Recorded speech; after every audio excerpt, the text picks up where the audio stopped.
Mesdames, Messieurs, bonsoir et bienvenue à votre émission Le Pour et le Contre. Toujours avec nous cette semaine pour animer et en tant que réalisatrice de cette émission, Mme Josselle Cauvier. Alors, bonsoir Josselle. Bonsoir. Ça va toujours bien? Oui. Alors, cette semaine à l'émission, nous allons parler de désinformation, mais attention à la maison, le but n'est pas de désinformer les gens, c'est bien ça?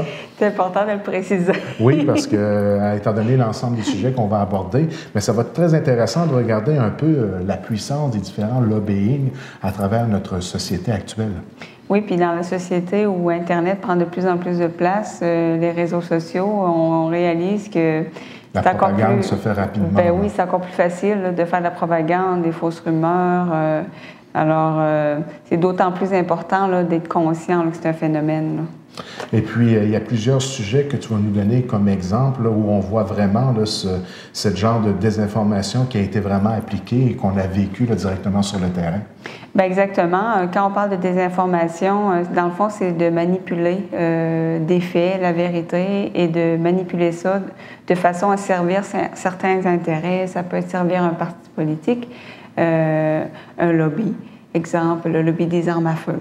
Donc, ça peut être de changer volontairement l'information ou la rendre confuse pour qu'on ne comprenne pas trop, d'interpréter des chiffres de façon à ce qu'on fasse changer l'opinion publique. Donc, des exemples concrets de ça, bien, un assez récent, c'est les fameuses armes de destruction massive en Irak, que les États-Unis ont affirmé que l'Irak avait des armes de destruction pour justifier une guerre en Irak. Évidemment, c'est assez gros là, comme désinformation parce qu'on connaît les conséquences que ça a eu. Mais ça, il paraît que c'est quand même un phénomène quand même pas si rare que ça d'utiliser des faux témoignages, des faux documents pour justifier des guerres ou des... On parle de manipulation des médias directement et on sait qu'il y a toujours une certaine rigueur journalistique, donc on voit que c'est pas fait par n'importe qui, n'importe comment et il y a vraiment là, des méthodes qui sont suivies, qui sont efficaces, qui ont été prouvées à travers l'histoire là, pour manipuler au fond, l'opinion publique. Exactement. Faut se dire aussi que les gens qui font ça, c'est des gens assez haut placés qui... Très intelligents. Très intelligents, qui ont l'habitude de le faire et qui ont vraiment la capacité de le faire. Donc, qui connaissent la société, les valeurs morales, la façon de laquelle il faut procéder pour que ça soit crédible. Et puis même après, où on en est rendu maintenant, après cette guerre-là, on est encore surpris d'avoir pris connaissance qu'en fin de compte, il n'y en avait pas d'armes de destruction massive. Exactement. Puis je trouve qu'il n'y a pas eu tellement de... Moi, je trouve que c'est grave ce qui a été fait, ce qui a été dit. Puis il n'y a pas eu tellement de réaction tant que ça de la société parce que on va s'en faire passer d'autres sapins, comme ils disent, c'est clair. Mais c'est sûr, quand ça vient d'en haut, quand ça vient d'organismes gouvernementaux, bien, c'est assez difficile de contredire, d'essayer de fouiller plus loin parce que c'est quand même des milieux assez fermés. Et souvent, il y a un élément déclencheur. Hein? Pour la guerre en Irak, on le connaît, l'élément déclencheur, ça a été les attentats de septembre 2001. Suite à ça, il y a eu comme une certaine peur justifiée, je crois, de la part de l'ensemble de la population nord-américaine qui nous a sensibilisés et surtout, disons, préparé le terrain à être un peu plus, disons, agressif dans nos négociations que ce qu'on aurait été si cet événement-là n'était pas arrivé. Ça a été, disons, la goutte qui a fait déborder le vase pour réussir à cheminer, parce que ça faisait un petit bout quand même qu'on avait dans l'idée d'aller faire le ménage dans ce coin-là. Bien, tu amènes un très bon point, parce que justement, on voit avec le règne d'Obama, c'est assez différent. Obama qui est beaucoup moins agressif que George Bush. George Bush avait un travail à terminer. Oui. C'était assez clair et dans ses discours, tout était assez... on envoyait beaucoup la propagande, la désinformation, une façon de manipuler l'information, puis c'était une campagne de peur. On voulait que le peuple américain ait peur. C'est clair que les terroristes, c'est une menace réelle, mais on jouait beaucoup sur cette corde sensible-là du peuple américain pour justement justifier des guerres, des dépenses. Puis là, c'était structuré là, avec des images à l'appui, puis de l'infrarouge, puis des témoignages. C'était documenté là, comme preuve de l'existence de ces armes de destruction massive-là pour en arriver au fait qu'en fin de compte, Il y en avait peut-être quelques-unes, mais pas selon l'ampleur qui avait été présentée au préalable. Bien, puis le problème avec ça, c'est qu'après ça, on risque de douter de tout, parce qu'on se dit, si on a pu nous monter un bateau aussi élaboré que ça, avec, comme tu dis, les fameuses preuves, ben c'est clair qu'on peut se faire monter un autre bateau. Donc, c'est sûr que ça fait peur, puis on parle du gouvernement américain, mais c'est une tactique utilisée par la plupart des gouvernements. Dans différents domaines. Ça fait partie du politique. Quand le lobbying est présent en politique, il ne faut pas se le cacher. Bien, on le voit maintenant, tu parles de lobbying, on le voit avec les armes à feu, comment c'est quelque chose de puissant. Encore une fois, un élément déclencheur là, qui a réouvert le débat. Exactement. Donc, c'est des choses qu'on n'a peut-être pas toujours conscience, là, mais dans les décisions du gouvernement, il y a souvent des pressions derrière ça. C'est sûr qu'on ne nous le dira pas, mais on va voir des gouvernements qui vont suivre toujours une direction particulière. Donc, puis ça, bon, on parle de politique, mais on le voit partout. On le voit dans le domaine des médias aussi. À un moment donné, quand il y a eu l'accident de Tchernobyl, à un moment donné, ce qu'on disait, c'est que la pollution, si on veut, ça ne traversait pas la frontière française. C'est vraiment une campagne de désinformation, puis c'est épouvantable parce qu'on ne peut pas se mettre à cacher des informations ou transformer des informations dans un domaine grave comme ça. Donc, après coup, bon, on a su la vérité, c'est qu'effectivement, il y avait eu de la radioactivité qui avait traversé la frontière. Évidemment, ça n'arrête pas à la frontière. Pour contrôler les vents. Hein? Bien, exactement. Donc, ça, on va le voir beaucoup dans des catastrophes. Par exemple, c'est ça, une usine nucléaire qui va exploser, bien, on va avoir tendance à vouloir limiter les dégâts plutôt que de faire une campagne de peur que les gens s'affolent. Puis peut-être aussi pour gérer l'ordre public, bien, le problème avec ça, c'est que c'est des vies humaines qui en dépendent. Puis après ça, bien, les gens doutent de tout. Donc ça, c'était un exemple, Tchernobyl.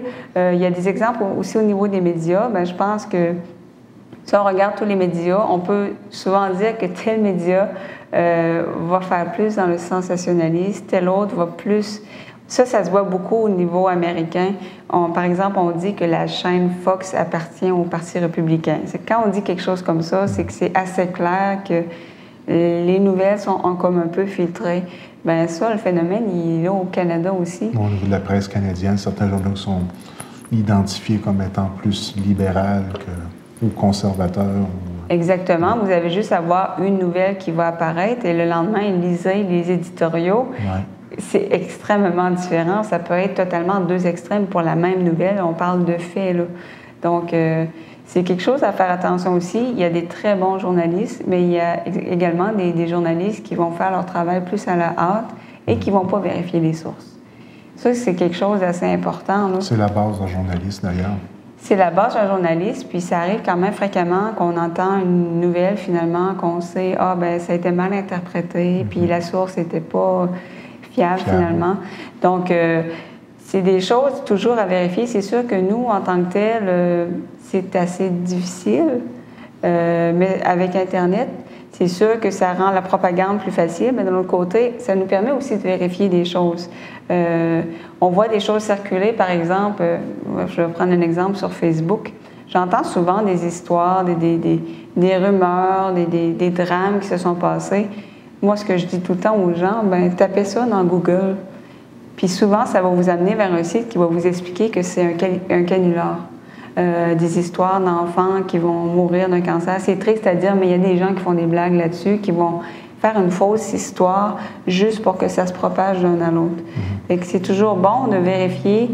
Aussi, ce qui est très facile à faire, c'est que des marques concurrentes vont essayer de ternir la réputation d'une autre marque. Par exemple, il y a une campagne contre le Nutella à un moment donné qui s'était plein de gras saturés dessus. Bien, je pense qu'on le savait tous. Là. On s'entend que c'est pas une pomme à manger. Là. Tout à fait. Donc, mais il y a eu une campagne. Qui l'a fait, on ne sait pas. Mais à un moment donné, c'était rendu, là, ça se propageait sur Facebook et tout le monde avait ce lien-là. Regardez ça, vous ne mangerez plus jamais de Nutella. Mais tout ce que ça disait, en bref, c'était que ça contenait beaucoup de sucre et de gras transformés. Donc, ça, on va le voir dans beaucoup de marques, puis c'est dans les deux sens. Vous pouvez avoir un produit miracle, mais les fameux commentaires qu'on va voir, par exemple, « Ah, moi, j'ai acheté ça, puis je suis comblée », Bien, souvent, c'est des compagnies qui vont engager des gens, ils vont les payer pour remplir leur site de commentaires comme ça, faire semblant d'être un consommateur. C'est plate à dire là, qu'on en est rendu là. De là l'importance là, de ne pas tout croire ce qu'on va voir sur Internet. Avoir là. un esprit critique. Exactement. Puis il y a tout le monde de la publicité là, aussi qui est un monde en soi, là, puis une façon de fonctionner, la publicité. Là, on essaie toujours de faire... le but ultime d'une bonne publicité, c'est de mettre en valeur un produit, quel qu'il soit, et de réussir à le faire vendre et à faire de ce produit-là une référence sur le marché. C'est ça. Alors, en termes de publicité, les compagnies sont prêtes à payer des fois des millions. Alors, ne serait-ce que pour avoir une tête d'affiche connue. Exactement. Donc, c'est sûr qu'ils peuvent aller très loin là, pour essayer de discréditer une autre marque, puis que notre marque est meilleure. Il faut vraiment être prudent, faire attention. Heureusement, il existe comme des choses plus neutres, là, comme par exemple la vie des consommateurs. Il y a un magazine qui sort, qui est Protégez-vous. Puis ça, c'est intéressant parce que c'est un organisme neutre, là. Puis ils vont tester toutes les marques, puis ils vont vous dire les points forts, les points faibles. À Télé-Québec, il y a une bonne émission là-dessus aussi, Légitime dépenses, pour ceux que ça intéresse. Ah, je ne connaissais pas. Très bonne émission, et puis un peu sur le modèle de Protégez-vous, on analyse vraiment. C'est axé sur la consommation. Bien, c'est d'autant plus intéressant parce qu'on vit dans une société de consommation. Oui, je pense que oui. Alors, oui. On gagne de l'argent pour consommer, je pense que c'est bien exactement. Que ça fonctionne, on est tous dedans, qu'on le veut ou pas, là, on est tous dans la consommation. D'autres exemples, les statistiques.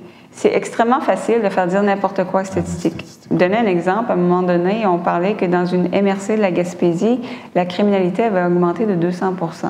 Quand tu entends ça, c'est assez alarmant et paniquant. Tu te dis, mon Dieu, qu'est-ce qui se passe? Mais quand tu vas chercher plus profondément, ce qui est arrivé, c'est que c'est un endroit qui n'avait jamais de crime. Puis, à un moment donné, une année, il y en a eu 2. Bien là, ça a augmenté de 200 %, mais on n'est pas, c'est pas comme si on était passé là, de 10 à 30 en une année, que là, oui, j'avoue que c'est assez alarmant. Donc, quand on voit des chiffres, surtout les gros titres, c'est souvent pour vendre.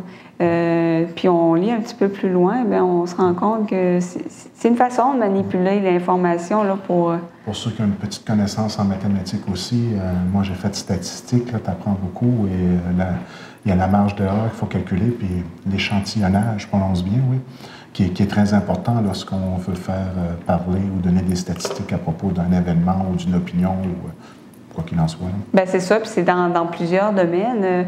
La fameuse statistique que le Québécois moyen fait l'amour 2 à 3 fois par semaine, c'est un domaine, c'est extrêmement facile de mentir.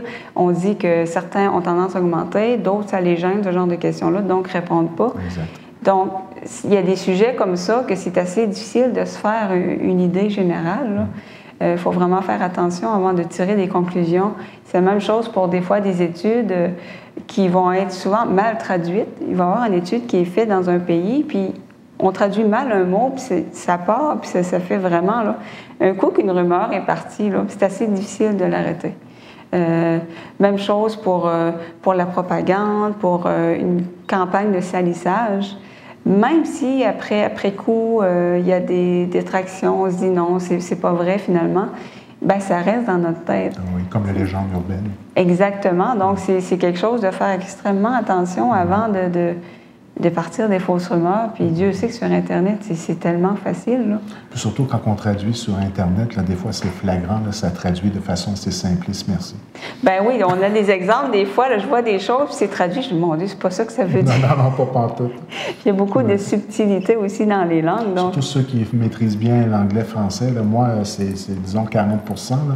Mais ma conjointe, là, des fois, elle me dit, même au niveau des films, tu écoutes la version anglaise, la version française, puis c'était pas pantoute la même expression. C'est pas du tout la même chose. Donc pour ça que les puristes vont écouter toujours la version originale. La version originale, parce que c'est très différent. Donc, même au niveau des voix. Hein. Oui. C'est sûr. C'est quasiment traumatisant quand tu l'entends. C'est sûr qu'entendre un film en version originale, c'est souvent des très bons acteurs qui sont reconnus pour leur voix, pour leur expression. Donc, Ça va être bien doublé, mais c'est pas la même affaire. Là. Souvent, les acteurs américains vont choisir eux-mêmes la voix francophone qui va les doubler, mais il y a des fois qu'il y a des mix qui sont faits. Là. Comme j'ai souvent eu la voix de Sylvester Stallone en français sur plusieurs personnages. Il y a des fois, il y a des voix, là, c'est ça. T'entends Rocky dans un film. Tu associes un personnage, c'est ça, comme assez particulier, comme Rocky. Ça ne fit pas, là, dans un film d'amour. Là, ça... Ben, exactement. Ouais. C'est pas la voix la plus sexy qu'il y a sur le marché. D'autres exemples de propagande aussi qu'on entend beaucoup, c'est qu'il y a beaucoup d'animateurs de radio vedettes, d'animateurs de télévision vedettes, et ça, c'est des gens qui vont donner leur opinion, mais que parfois, la façon qu'ils le présentent, c'est comme des faits. Ouais. Tu sais, puis si c'est une personne qui a une énorme crédibilité, je sais pas, c'est un ancien politicien, un ancien je sais pas quoi. Un maire. Oui. Hérouville. Exactement. Donc, quand ça sort de sa bouche, puis si c'est quelqu'un qui a une facilité à s'exprimer... Un bon communicateur. C'est assez facile de boire ses paroles, puis tu te dis Ah mon Dieu, c'est vrai, je n'avais pas vu ça de même. Mais pendant ce temps-là, c'est une opinion. Ouais. Souvent, il va avoir lu quelque chose, puis il fait juste partager son point de vue là-dessus. Ouais, les exemples les plus dramatiques, ça serait bien Hitler. Hein? Bien, c'est ça. Oui, un très grand communicateur. Donc, c'est ça. Il y a des gens comme ça qui ont ce pouvoir-là de nous laver le cerveau. De manipuler des foules entières. Il y a des politiciens qui sont excellents là-dedans. Ouais. C'est assez épeurant, mais déjà, d'en être conscient de ce phénomène-là, ça aide à nous protéger un peu. Là. Mais il faut vraiment faire attention à tout ce qu'on voit, tout ce qu'on entend, si on peut le vérifier. Parce que des fois, j'entends des énormités, des choses qui n'ont comme aucun sens. Puis c'est tellement gros que je me dis, mais allez vérifier sur Internet. Puis effectivement, ça n'a aucun sens. Ça s'appuie sur rien. C'est une rumeur qui est partie je ne sais pas, en 2006 sur Internet. Puis ça continue de voyager. Là. À un moment donné, quand on parlait de 2012, là, le 21 décembre, la fin du monde, là, la folie, bien, à un moment donné, sur Facebook, ce journée-là, il y avait des images qui circulaient de l'Australie en feu, là. Mais c'était des espèces de montages Photoshop qui circulent depuis 5 ans sur Facebook. Là, ils ont mis au goût du jour. Il faut vraiment faire attention parce qu'on prend souvent des vieilles images, on change la légende en dessous. Oui. Puis avec les technologies d'aujourd'hui, on peut arriver à nous faire croire à peu près n'importe quoi. Là. Exactement. Donc, j'en ai vu comme à un moment donné, il y avait eu un ouragan. Puis là, on voyait, mon Dieu, des vagues quasiment aussi haut que la statue de la Liberté, un tsunami qui arrivait sur New York. C'était tous des montages qui ont été faits dans un autre contexte pour le fun. Mais là, c'est sûr que c'est impressionnant, puis c'est sûr qu'on est tous tentés d'y croire, puis je le partage sur Facebook, c'est donc bien hot, cette image-là. Même à TVCGR, le chroma key est à la mode. Hein? Comme vous pouvez voir, très beau décor que nous avons en ce moment. Faut pas se fier. Je pense que vous ne voyez pas la réalité, mesdames, messieurs. Bon exemple d'apparence trompeuse. Tout à fait, oui. Alors, c'est ça. Moi, je pense que l'important, c'est de vraiment essayer de se faire sa propre opinion. Puis dans l'émission, le pour et le contre, je pense que ce qu'on essaie de faire, c'est d'apporter l'information, notre opinion, mais les gens se font leur propre opinion. Là. Et créer une discussion. Hein, si les gens, après nous avoir écoutés à la télévision ou regardé, ou les deux ensemble peut-être, ont simplement une conversation de 5 minutes sur le sujet par la suite, tant qu'à moi, mission accomplie. Bien, exactement. Ouais. Tu sais, je commence toujours par Facebook, je continue à faire ça. Ça, c'est super. Et ça, j'ai remarqué qu'il y avait pas mal d'achalandage. Hein? Bien oui, les gens mettent toute leur petite opinion, puis en même temps, moi, ça m'amène d'autres points de vue que je n'avais pas pensé. Puis j'essaye de tout mettre ces points de vue-là dans l'émission. Puis c'est ça, ce que les gens disaient, c'est qu'il y a effectivement beaucoup de désinformation, que Internet facilitait la propagation des fausses rumeurs, mais en même temps, c'est un outil, si on sait s'en servir, ça peut aider justement à vérifier toute l'information, si c'est vrai ou pas. Ça a peut-être amené ça, Internet, hein, ça a donné ça a permis aux gens d'avoir accès à l'information plus facilement, et à partir du moment où tu as l'intelligence de faire un certain tri, ça permet aux gens d'avoir un esprit un peu plus critique. Et puis, il ne faut pas croire qu'il y a quand même pas mal de gens maintenant qui font attention. Ça se parle beaucoup, il ne faut pas croire tout ce que c'est Internet. Hein, on entend souvent cette phrase-là. Il suffit juste d'avoir un esprit d'analyse et puis de faire une recherche un peu plus poussée quand c'est douteux un peu ou un peu trop spectaculaire comme information. Donc, tout simplement vérifier, être vigilant. Ça prend 2 secondes là, de faire la vérification. Puis souvent, c'est des choses vraiment qui circulent beaucoup. Donc, vous le mettez, puis si c'est vraiment canular, ça va apparaître tout de suite dans le moteur de recherche, puis ils vont expliquer si c'est un canular qui date de telle année, qui circule, puis souvent ça circule depuis comme 10 ans de temps. Ça ne peut pas être naïf, là. Moi, on m'offre de l'argent de la Côte d'Ivoire, ça va faire 12 ans, là. Moi aussi, je me dis, je suis chanceuse. Puis si ça circule encore, c'est à cause. Bien, il y a des gens qui se font attraper parce que j'avoue que c'est bien fait. Oui. Puis on essaie d'aller chercher l'émotion. Je comprends que les gens se font prendre parce que, bon, moi je le sais parce que ça fait des années que ça circule, puis on fait juste changer les noms, mais c'est toujours la même chose. Des gens qui ne me connaissent pas, qui par hasard veulent me verser 2 millions dans mon compte en banque. C'est louche. Quand c'est trop beau pour être vrai, méfiez-vous. Ça ne veut pas dire que c'est faux, mais je veux dire, faites des vérifications parce que des cadeaux qui tombent du ciel de même, c'est assez rare. C'est pas monnaie courante. Est-ce que ça conclut le sujet pour cette semaine? Oui, ça conclut le sujet. Très, très beau début 2013, comme on dirait. Ben oui. Et on se donne rendez-vous la semaine prochaine pour une autre émission de Pour et la Contre. Avec plaisir. À la semaine prochaine.